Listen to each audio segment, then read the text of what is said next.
So guys अब आपका last time चल रहा है, पर कुछ चीजें इसके अंदर पूरे वीडियो के अंदर मैं बताने वाला हूँ कि लास्ट टाइम में ये चीज आपको समझ लेना है और समझ के एग्जाम में कल फोड़ के आना है। और अपने जीटीएन का पावर सबसे ऊपर है यार, वो ये सब चीजों से डरते नहीं। और पेपर यार आपने इतने बड़े बड़े पेपर फोड़ दिए, साइंस फोड़ दिया, मैथ फोड़ दिया, तो ये कौन सा बहुत बड़ा टास्क है। चीजें बताता हूँ ना ऐसे ऐसे करके, और क्या क्या करना है लास्ट में वो चीजें बताऊंगा कि अगर आपका जो चीज नहीं हुआ उसको कैसे कवर करना है।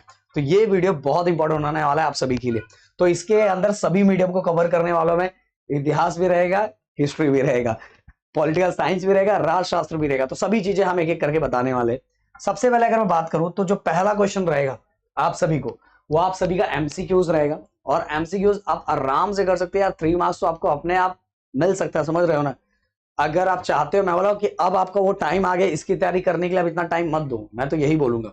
ये इसकी तैयारी करने के लिए इतना टाइम दे रहे हो तो मुझे लगता है कहीं ना कहीं थोड़ा बहुत आप बिना मतलब के टाइम को सब मतलब बिना मतलब चीजों को इस समय कर रहे हो, क्योंकि एमसीक्यूज करना था तो आपको कल करके रख लेना चाहिए था।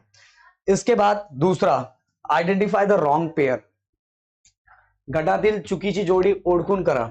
इसके अंदर टोटल मैं आपको बताऊं कि 4 जोड़ी दिया रहेगा, मतलब 4 टोटल मिला के 4 पेयर दिए रहेंगे। उन चारों पेयर में से जो गलत पेयर आपको दिखाई दे रहा है उसको आपको पहचानना है, और उस गलत पेयर को सही करके नहीं लिखना है, उसको बस पहचानना है।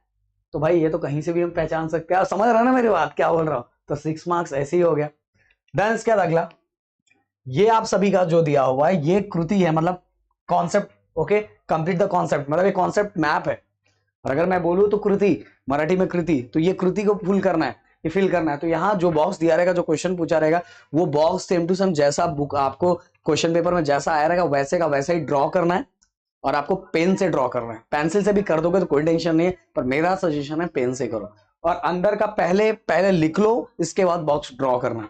समझ में आ रहा है। और ये सभी के लिए ऑलरेडी मैंने आप सभी, देखो अभी भी आपके पास टाइम है, अभी भी आपके पास अच्छा खासा टाइम है। अगर आप सुबह भी देख रहे हो वीडियो तो भी आपके पास टाइम है ये कंप्लीट करने के लिए। अगर आप रात को ये वीडियो देख रहे हो तो भी टाइम है। ओंकार सर का भी इस वीडियो को डालेंगे, रात को डाल देते, ओके 10:30 बजे। सो ये क्योंकि बच्चों को ज्यादा टाइम मिल जाएगा फिर समझने में। तो भाई ये आप आराम से कंप्लीट कर सकते हो, जो हमने इंपॉर्टेंट क्वेश्चन भेजा हुआ है उसके थ्रू ये कर सकते हो।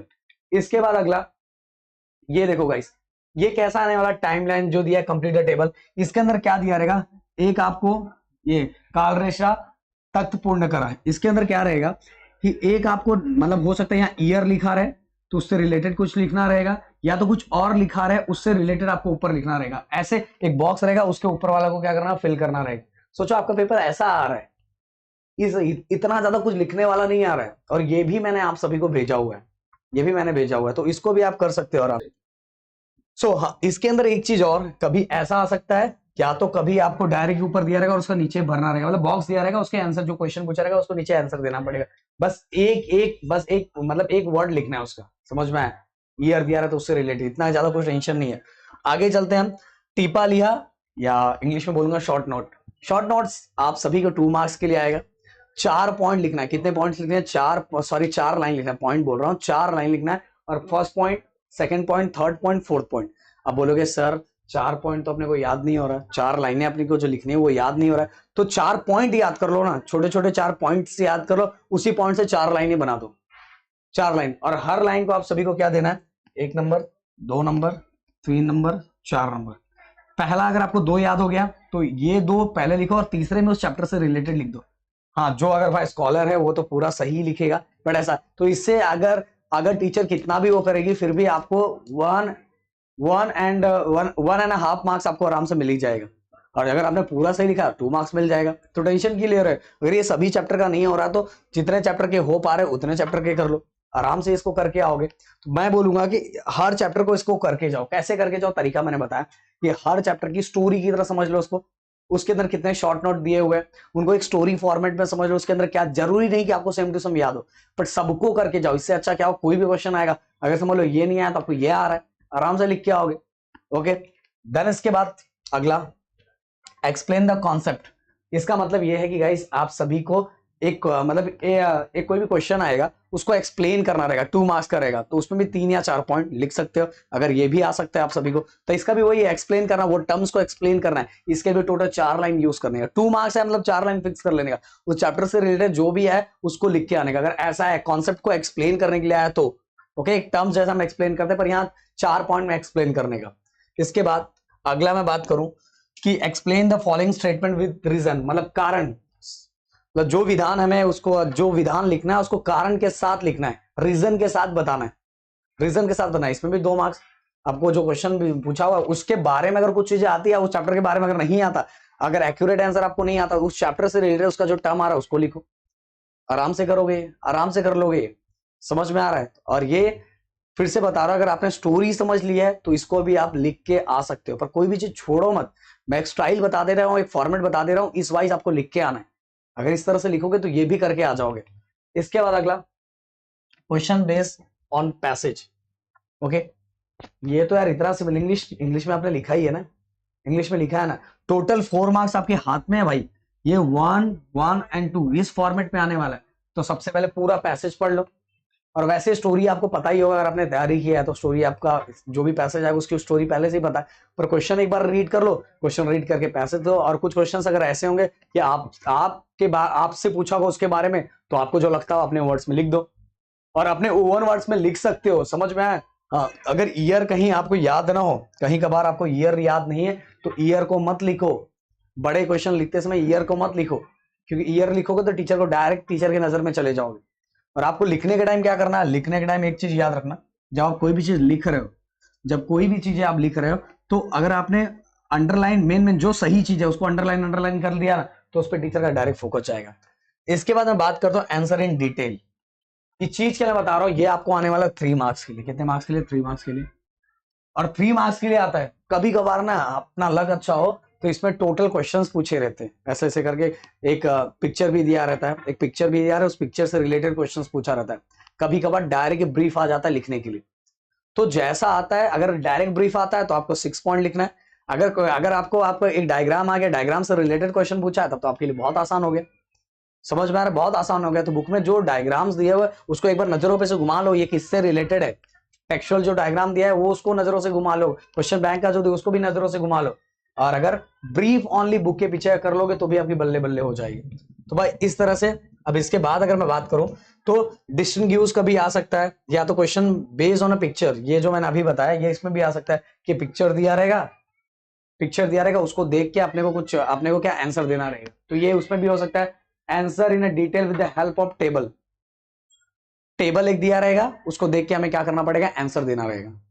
ओके, एक तरह का हमें क्या बनाया रहेगा, एक हमें बॉक्स बनाया रहेगा, उसको देख के हमें क्या करना पड़ेगा, आंसर, उसको उसके हेल्प से हमें आंसर देना पड़ेगा। तो इस या तो डिस्टिंग्यूश आएगा, डिस्टिंग्यूश 2 मार्क्स के लिए आया, तो आप सभी को पता है मैंने 4 पॉइंट लिख देना, जस्ट अपोजिट लिखना, पर छोड़ना मत, जो उससे रिलेटेड आ रहा है वो लिखते जाओ।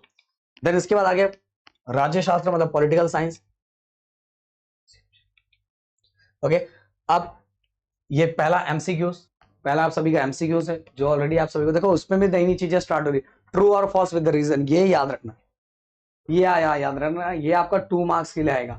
तो आप क्या लिख सकते हो, 1 मार्क्स में ट्रू और फॉल्स है वो लिखना है, और एक लाइन में, एक लाइन या 1.5 लाइन में आप इसका रीजन लिख सकते हो, ज्यादा लिखने 1 मार्क्स दोनों का, तो 2 मार्क्स आराम से आपको मिल जाएगा।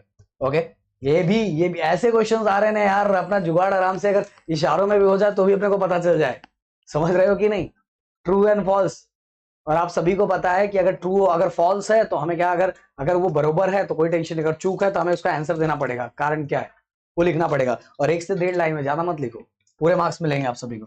इसके बाद एक्सप्लेन द कॉन्सेप्ट, वो फिर से वही, ओके, फिर से वही चीज है, आपको एक टर्म दिया रहेगा, उसको क्या 2 मार्क्स का रहेगा, आपको 4 लाइनों में क्या करना रहेगा, एक्सप्लेन करना रहेगा। अगर ऐसा है एक्सप्लेन को मतलब कॉन्सेप्ट एक्सप्लेन करने के लिए आया तो।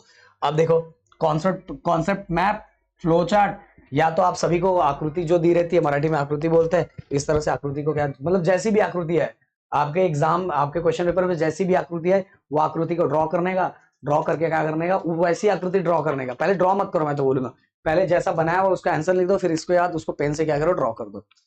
इसके बाद अगला आंसर इन डिटेल, थोड़ा क्या उत्तर लिया, मैं बोल रहा हूँ अटेंड फुल करके आना, जो भी उससे रिलेटेड आ रहा है। ऐसे बहुत सारे चैप्टर आपके बुक के हैं जिसमें वो अपनी चीजें भी लिख सकते हो, अपनी चीजें लिख सकते हो। क्या बोलते हो ओमकार सर? सिर्फ बहुत सारी चीजें इसमें लिख सकते हो। मैं बोल रहा हूँ ये साइंस 4 दी है, ओके, साइंस 1 साइंस 2 4 दी है, तो इसके अंदर क्या है, समझ में आ रहा है? तो इसके बाद आपका टोटल ये हो गया। इसके बाद इसमें भी वही चीजें करनी है, आपको क्या करना है, आंसर 2 मार्क्स के लिए आएगा और आपको आराम से क्या करना है, लिखना है उसको, 4 पॉइंट बना दो, 4 लाइन बना दो, आराम से लिख दो। इस तरह से हमारा ये हो जाएगा सेक्शन खत्म। अब ओमकार सर, यस सर। इधर आओ एक मिनट आप। अगर मुझे ये बताओ कि बच्चों को अगर जिसमें अपने ओन वर्ड्स में लिखना है, जो चैप्टर अभी इनको कुछ नहीं आ रहा, कौन सा ऐसा रहेगा कि जिसको ये अभी 5-5 मिनट 10-10 मिनट में याद कर सकते? जैसे अगर मैं बात करूं, चैप्टर नंबर बताओ, चैप्टर नंबर 1, क्योंकि ये सभी के लिए हो जाएगा। उसमें कुछ नहीं करना आपको जो आपके स्कॉलर है वो याद कर लो, स्कॉलर का नाम है, उन्होंने कौन सी बुक लिखी थी वो, और क्या कहा था वो, और क्या कॉन्सेप्ट था उनका, वो 4 लाइन याद करनी, हो गया आपका 2 मार्क्स के लिए आएगा, तो वो आपका हो गया फर्स्ट चैप्टर। सेम वैसे ही है। फिर उसके बाद अगर मैं बात करूँ मार्क्सिस्ट हिस्ट्री, फर्स्ट चैप्टर के बेस पे आपका सेकेंड चैप्टर है। जैसे क्या आपको बाबर की ऑटोबायोग्राफी लिखनी है, बाबर के बारे में लिखता, बाबर क्या थे, फाउंडर थे। फिर उसके बाद उन्होंने ऑटोबायोग्राफी क्या लिखी थी, फिर उस ऑटोबायोग्राफी में क्या क्या था, ये सारी चीजें लिख दो। तो फर्स्ट और सेकंड चैप्टर और लास्ट वाले सब चैप्टर तो है ही है। दर्पण जैसा अगर मैं बात करूं आपके मास मीडिया में, तो दर्पण क्या है, दर्पण किसने लिया था, किसने चालू किया था, फिर उसके बाद क्या उसने कौन से न्यूज कवर किए थे, क्या पहली बार हुआ था दर्पण न्यूज़पेपर के थ्रू, बस यही चीज है। आप रीड करो तो पॉलिटिकल साइंस में राइट टू इन्फॉर्मेशन, आप ये तो हमने 7th-8th में भी पढ़ा हुआ है। राइट टू इन्फॉर्मेशन क्या होता है, लिख दो खुद से, पार्टीज के बारे में लिख दो, पार्टीज के बारे में तो हमें ऑलरेडी पता है, सिर्फ डेट याद कर लो, कौन सी पार्टी कहाँ से बिलोंग करती है, रीजनल पार्टी की नेशनल पार्टी, बस ये लिख दो, 3-4 लाइन ही लिखनी है हमें, स्टोरी को बस स्टोरी की तरह बिल्ड कर लो यार, अपने ओवर वर्ड्स में लिखो, आप किसी भी लैंग्वेजेस में हो आप आराम से लिख सकते हो। ओके, बिना मतलब इतना टेंशन ले रहे हो। और सबसे बड़ी बात मैं बोल रहा हूँ कि आपको जो हमने भेजा है उसमें ब्रीफ नहीं आता, तो ब्रीफ आप आसानी टेक्सचुअल करके जाओ। अगर टेक्सचुअल इनकेस उससे रिलेटेड नहीं भी आता तो जो आपने याद किया उससे रिलेटेड लिख के आओ। समझ में, छोड़ के आने का प्लान हो फिर भी आपको अच्छे मार्क्स मिलेंगे। ये आपका टोटल 28 मार्क्स का आप सभी का ये रहेगा हिस्ट्री, एंड 12 मार्क्स का आपका रहेगा पॉलिटिकल साइंस, मतलब इतिहास एंड राज्य शास्त्र, इस तरह से डिवाइड किया हुआ है। समझ, और इसमें आपको एक्स्ट्रा क्वेश्चन भी दिया हुआ है, और एक्स्ट्रा क्वेश्चन में से हमें 28 मार्क्स निकालने हैं और इसमें एक्स्ट्रा क्वेश्चन में से 12 मार्क्स निकालने, तो हमारे लिए दोनों में एक्स्ट्रा अलग अलग दिया हुआ, जो बहुत अच्छी चीज है। तो अगर अभी भी करोगे, फिर से अगर आप बोलोगे, तो फिर से मैं टेलीग्राम, फिर से इंग्लिश मीडियम का भी सेपरेट बनाया हुआ है, मराठी मीडियम का बनाया, और हिंदी मीडियम में तो हिंदी की तरह हम बोल ही रहे हैं, तो उनको कोई टेंशन हो, तो इतना समझ ही जाएंगे, पहचान भी जाएंगे। सो मेरे ख्याल से यहाँ चीजें क्लियर हो गई और सभी का, और मैं लास्ट टू लास्ट आप सभी को एक बार और प्यार से दिल से ऑल द बेस्ट बोलना चाहता हूँ। कल फोड़ के आओ, अच्छे से करके आओ, बस 2 ही पेपर है, और ज्योग्राफी में तो अराउंड 20 मार्क्स तो अपने पास ही है, हम ही डिलीवर करने वाले हैं, और 20 मार्क्स वो आपको है कि आप कैसा पढ़ते हो, कैसा याद करते हो। 20 मार्क्स तो 20 मार्क्स के बाद ये डायग्राम भी है, इनको डायग्राम भी गिव रीजंस भी है, मतलब आराम से मैप के बाद तो मैप का मार्क्स तो आराम से 14 मार्क्स, फिर इसके बाद देखा जाए तो गिव रीजन से सब आराम से वो टेक्स्ट बुक का ही, बस एक क्वेश्चन है जो हम बताएंगे उसको कैसा, क्योंकि ज्योग्राफी में कुछ क्वेश्चंस जो होते हैं वो पूरी तरह से बाहर से भी आते हैं, तो उसको कैसे हैंडल करना है वो सभी चीजें हम अपने नेक्स्ट वीडियो में बताएंगे। तो तैयार रहना भाई, अच्छे से पढ़ना। Thank you so much guys, जय हिंद दोस्तों।